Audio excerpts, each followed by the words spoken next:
Alright, so I have been starting my presentations with land acknowledgements over the last few years. So for those of you who might not be familiar with land or territory acknowledgements, these are a way for us to insert an awareness of Indigenous land rights and presence in our everyday life. And they're seen by some Indigenous peoples as transformative acts that to some extent undo past Indigenous erasure. So this event is taking place on land which has long served as a site of meeting and exchange amongst the Lenni Lenape people and the Wapingur people. I acknowledge that this event is taking place on this land. I'm grateful to the diverse Indigenous peoples whose presence marks this territory on which peoples of the world, we peoples of the world, now gather. And acknowledging the land and what that means in the context of the work that I do, the work we all do, and the presentation that I'm about to give, I believe that the spaces, the digital spaces we build should reflect commitments we make and our institutions make in regard to respecting and acknowledging Indigenous peoples.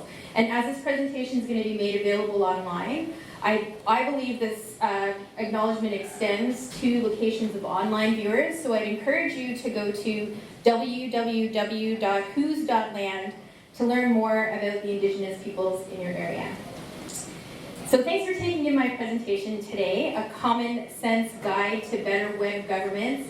This is a condensed version of a presentation I'm going to give at High Ed Web next week. So if you're interested in learning more about any of the things that I'm about to mention, I'd love to see you out at that presentation. You can also view that information, as we mentioned, virtually online if you register for the conference virtually.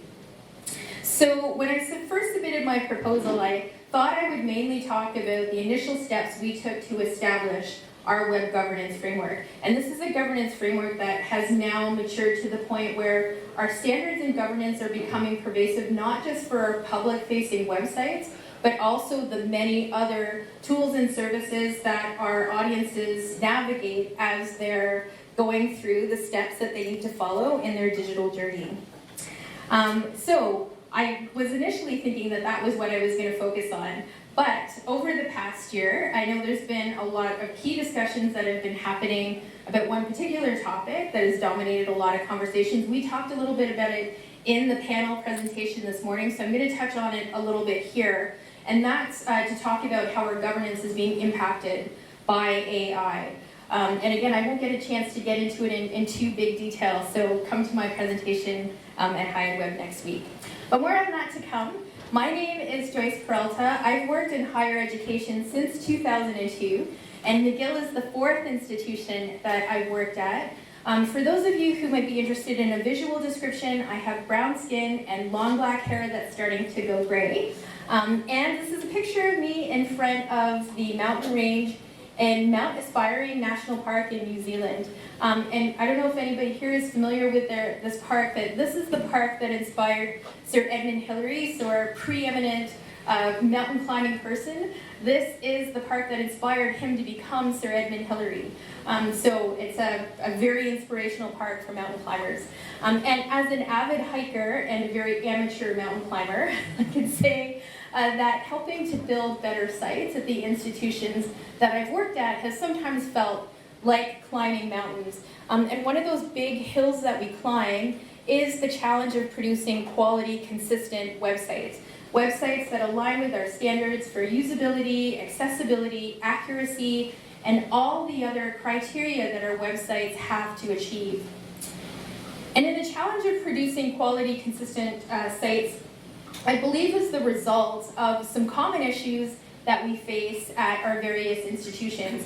These are issues, I think, that have hung around since our websites came into existence way back at the dawn of the internet. And I'm not just talking about the kind of issues that arise when you have a lack of skills and awareness. I'm talking about the problems related to undefined roles and responsibilities, so a lack of understanding over who is the person defining what a best practice is. I'm talking about the absence of consistent methodologies and disorganized standards. So in essence, I'm talking about a lack of digital governance.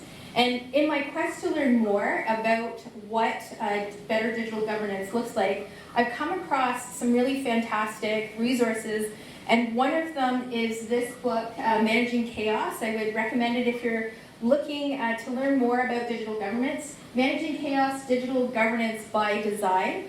It is a book written by the very impressive Lisa Welchman, who has 2 decades of consulting and leadership experience in areas related to digital governance. And she even married into Alan Turing's family, so she's kind of digital philosophy royalty. And earlier this year, I stumbled across one of Lisa's keynotes online in which she talked about the lessons she'd learned throughout her career, which impressively began in California in the mid to late 90s. And it got me thinking that while I don't quite have the same pedigree as Lisa, what I can offer is a reflection of the digital governance in higher education over the same time period, because I've worked in governance-related roles in higher education since the early 2000s.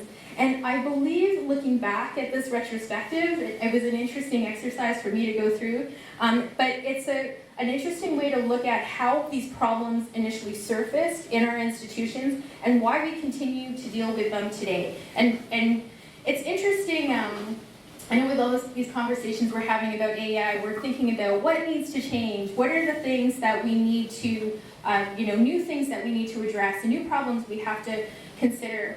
And earlier this year, I attended a presentation and saw Dries Beitart answer this exact question. And he said, one of the things we should think about is what's going to stay the same. Because all of the problems that we have that exist in an environment impacted by AI, they're just going to get worse. So if we have problems that are existing, we need to make sure we're addressing them now. So I thought I'd begin by taking a look back over some of the sites that I built in the 30 years that I've been building websites, which means that I'm a very old person. It also means that I was building, how many people have been building sites since like the 90s? Anybody here? Okay, so a few people are in this boat. So I don't know if you had the same experience, but for me, this meant that I was building sites and gaining experience for a good 5 years at the start of my career. And I didn't really, at that point, have much of an inkling of governance and best practices. Because at the time, a lot of the work that we did, some of us do, and I applaud you if you did, but I felt like we were being very creative at this time. Creativity, experimenting, figuring out how to do things.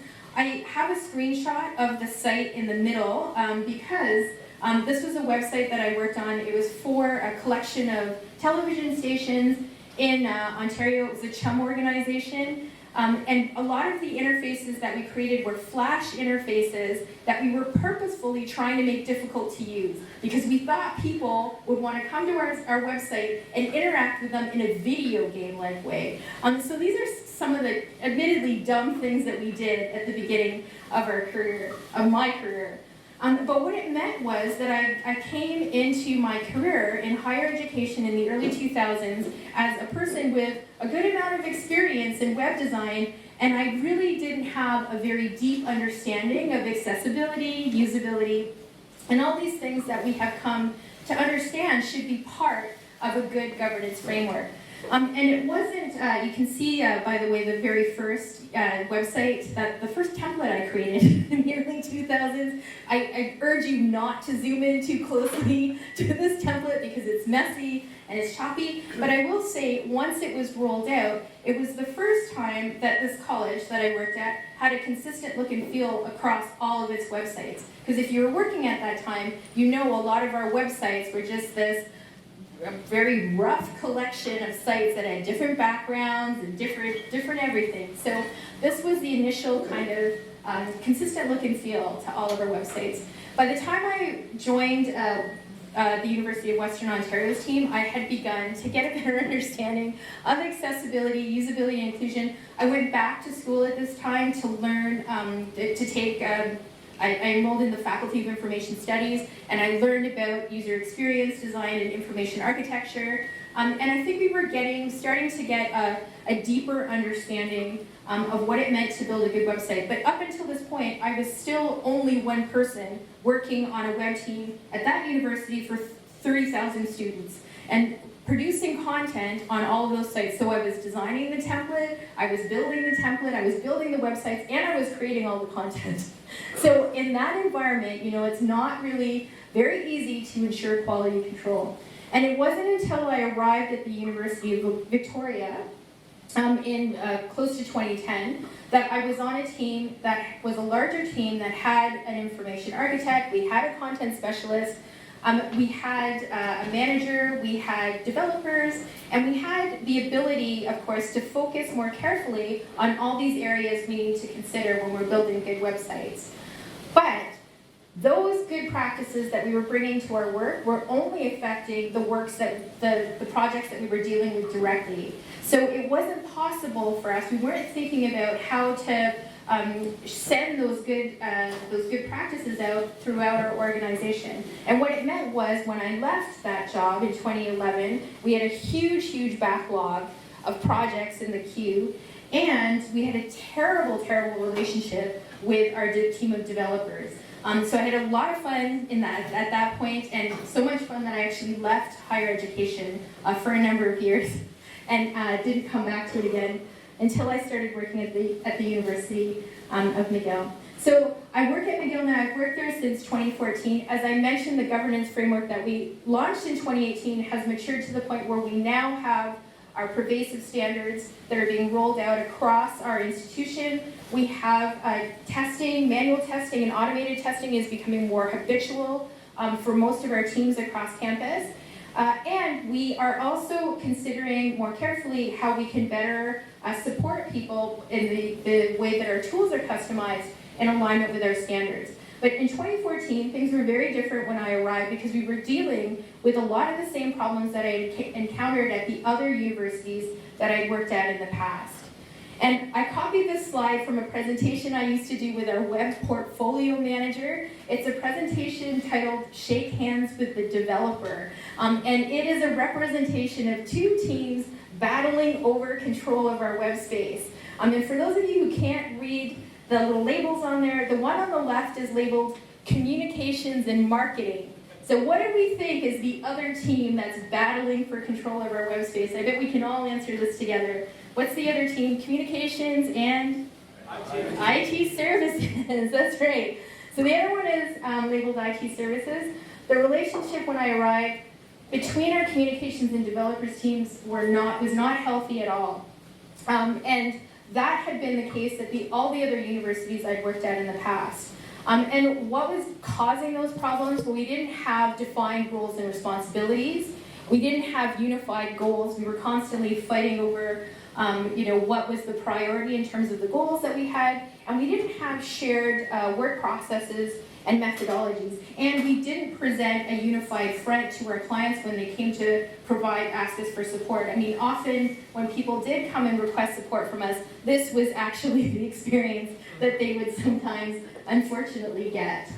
On top of that, we had, as I mentioned, undefined goals and objectives. So all of our standards documentation, our policies, our best practices, it was a confusing mess of PDFs and websites. Some of it was information in people's heads. There wasn't a consistent way that we were presenting our best practices. So when people arrived at our university, if they were trying to learn how to build a good website, it was very difficult to find out all the things that they needed to know how to do. And to top it all off, in 2014, we were having a terrible time with our Drupal 6 to 7 migration project, which is represented by this picture here. Basically, we put a freeze on releasing new features, and as migration projects go, it wasn't going very smoothly, and our network was in a state of unhappiness, very unhappy. People were protesting in the streets, like is referenced in this picture here, and we consulted an external company at this time to try and help us sort out these problems that we were having, and the proposal that was made was that we should divide our web network in two and have two different development teams supporting two different sets of websites. So that would have resulted in a doubling of our infrastructure, our dev teams, our supporting resources, everything. So thankfully, instead of doing that, we launched what's called our Web Evolution program, which was a project to redesign our content management system, our Drupal-powered content management system, and to look at the service that was connected to it. But it also gave us the opportunity to revamp and redesign the methodologies and processes and the relationships that were connected to our web service. And so a big part of that refocusing for us was defining our digital standards as a community. And these are the standards that we came up with. They are, it's one of the shortest lists. If you do a benchmarking exercise now for governance, I know you're going to find a few of these like lists of standards. Ours is 9, and I'm going to read them out to you for those of you who maybe can't read them. At the beginning on the right there, or top left, it's first for a very important reason, be user focused. Then we have support decisions with data instead of making assumptions. Be consistent, and consistency for us is relevant to making sure our user experience is consistent across all of our properties. Make sites accessible and inclusive, that's one we've been working on a lot lately. Be thorough in your process. As I mentioned during our panel discussion this morning, that's one that's very important when it comes to AI. Less is more, that's my favorite standard, and I think it's actually the one where we have the most room for improvement on most of our websites. Protect websites and users' data, build, evaluate, and revise, and collaborate and share. And having a shared definition of our standards, the things that we feel are important for building good websites, provided the benefits of a few benefits that we hadn't experienced in the past. For one, we had a focus for our unified web service. So we had the ability to collaborate, our communications and our IT team, with a clear understanding of what it was we were trying to achieve. We also had a basis for producing comprehensive training and resources, whether the training was technical or focused on content. So there was better consistency in the way we were sharing our messages. And we had a shared mechanism for consistently evaluating our sites. So this was our path to better web governance and by design better websites. The path you are on might look a little different based on how your organization is structured, whether it's decentralized or how it's organized, how big it is. But this is the route that we took. So we defined our shared digital standards, and this led to our ability to provide a consistent, unified web service, which fostered the establishment of our community of practice of about 1,500 site managers and editors and various departments that are represented who are working on more than 1,500 websites. It gives us the possibility to communicate with them and inspire them to align with our standards. So here are the steps that we took to define our standards as our first step. I know I don't have probably time to get into all of these, but if you, again, come to my presentation at Hyatt Web, I'm going to go through this process in a lot more detail. But basically, we began with a benchmarking exercise.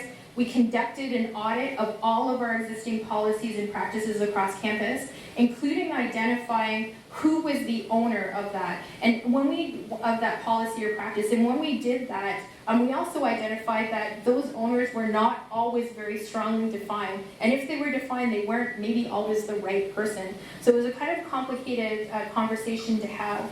But then we conducted interviews to get their insights, the people that had been sharing information about these policies, and about how they were communicating and supporting alignment with their standards. The takeaways from our benchmarking and our audit resulted in the launch of our beta version of our standards. And then we spent months evaluating and testing it with our community to get their input on how we could do a better job, making sure that they could align with the standards. And this led to us defining our governance framework. We didn't initially set out to define a governance framework, but it was our community that asked us, okay, you've got these great standards, how are you going to make sure that I align with them? So we defined the governance framework. We put in place with the input of our community, a process for dealing with compliance challenges, And we introduced a form that needs to be signed when people get access to our system that says they're going to confirm, that says they're confirming alignment with their standards, or they risk the possibility of losing access to our systems. We defined our governance framework. We then launched our digital standards, and that allowed was followed up with outreach, and we established an ongoing process for evaluation. So, what have we gained from establishing our digital standards and governance framework? This is another slide that was taken from that shake hands with the developer presentation. It was done during the pandemic, as you might be able to tell, because it's a fist bump and not an actual handshake. So here's a rundown of our initial deliverables. We have better standards, better defined standards, better alignment with our standards. We have our governance framework, our education and training, our toolkits and self-serve resources, and consultation support for large projects. But we also have some additional benefits that have come out of having that initial set of deliverables. We have improved cross-organizational collaboration, ensuring alignment with our standards. This is one example. It's our accessibility page, and it includes resources that are created by our equity team, our IT services department, our student services, our sustainability office, and our teaching and learning services. So now that we have the shared understanding of what accessibility means, we can work together on projects like this, where we're covering more aspects of the standards that we have. We also have better shared priorities and purpose throughout our organization. A number of projects we're working on these days have very large teams with representation from multiple departments, where we're exploring opportunities to better collaborate and work together. This is one of the examples. I'm going to show you another closer look at it in a couple of slides, but it's our journey mapping project. It involves, again, IT services, our digital communications group, student services, IT services, libraries, and teaching and learning services. And we're looking at all of the properties that our students navigate as they're going through their process. And we're recognizing that many of those steps that they have to take, students have to take, involve 5 or 6 different sites and services that are managed separately by different teams. So we're recognizing the need to collaborate, and having these types of shared resources and a shared understanding of what our goals are allowing us to have these conversations. And we also have a growing number of tools designed to better support alignment with our standards. I know a lot of folks have design systems. For us, we not only were we looking at this as a tool for our centrally supported CMS, but we were looking at this as a tool to better support alignment with our custom and vendor-built websites. Because we know with our custom and vendor-built sites that even if they launched in an aligned state, once the vendor input is removed from the project, sometimes those projects would become not aligned. So having those projects on our design system, or using our design system components, ensures that they have the possibility to remain aligned into the future after the vendor stops participating in the project. And we have our community of practice. And we have this close working relationship with about our 1,500 site managers and editors. These are partners that engage with us in opportunities for shared learning and interaction. So here we are with the Maturing Governance Framework, and we've climbed that mountain. This is a photo of my partner and I at the summit on the way up to Mount Cook, by the way. So we have our pervasive digital standards, we have our habitual testing, we have our growing suite of tools, and everything's good, right? Well, not quite. And why not? Because our reality is continually changing due to developments with evolving technologies, methodologies, and standards. So the update everybody's talking about today in particular is generative AI. And I talked a little bit about this in the panel discussion that we had this morning. So like other institutions, we're recognizing that we don't need to start from the ground up to build our standards and new principles. We can double down instead on our existing standards and principles to help people better understand that the types of best practices that we are sharing for our standards don't just pertain to content that is not generated with AI. It also is pertinent to content that is generated with AI. So there's some areas of particular interest here, but be thorough with your process, make sites accessible and inclusive, less is more, and protect websites and users' data. And as we explore AI's potential more fully, I expect we'll continue to update our standards. We're also doubling down on it for a Drupal 10 upgrade. We're reminding people that they can have a smoother migration and transition if they ensure their sites are aligned with our standards before they begin the migration project. And here's that kind of closer look into our journey mapping project. We're turning it into a journey mapping service blueprint project. So it has here are all the different properties that our students are navigating. We have them identified as central services in orange and faculty specific in purple. We have the student feedback above. The pink is a negative feedback from students. The green is positive. And below, we've started to add in the service blueprint part where we're putting in information about how the staff is connected to each of these steps that are taking. So it's giving us a resource where we can look at how we should all be working together to support the student process and maybe how we're not currently working together. So what does your path to better web governance look like? Here are some basic steps that I'd recommend. So audit your existing policies and guidelines. I know that's not a fun thing to do, but I would encourage you to do that to get an idea of who are all the players that are currently sharing information about best practices. Are they the appropriate owner of that information? And try and present it in a way that is accessible. I know I talked a little bit about this morning. We don't always think about applying our own best practices to the resources. This is the resources that we share. This is a key one that I think needs to be accessible and very user-friendly. Establish roles and responsibilities. I think it's really easy to identify who the key players are in governance in our organizations. What's difficult is identifying the hierarchy of those roles and objectives. Who is leading and who is supporting? Those are difficult conversations to have. Define your standards. So again, remember to apply your own best practices to those standards and then build your governance framework. And I know considering this project, it probably take a long time. The initial launch for us took over a year. But you can say to yourself, when are you going to find time to work on a project like this? But I would put it the other way, for you to consider all the time that you are spending now sorting through communications challenges with people when there's lack of agreement about standards, rebuilding trust in your community when projects don't go as planned, or just all that time you spent fixing non-compliant content. And that's where you'll get the savings in the end. So I should point out that taking these steps won't address all those issues completely, but it will provide you with a foundation that you can use to address these issues, applying a common sense approach to better web governance. Thank you.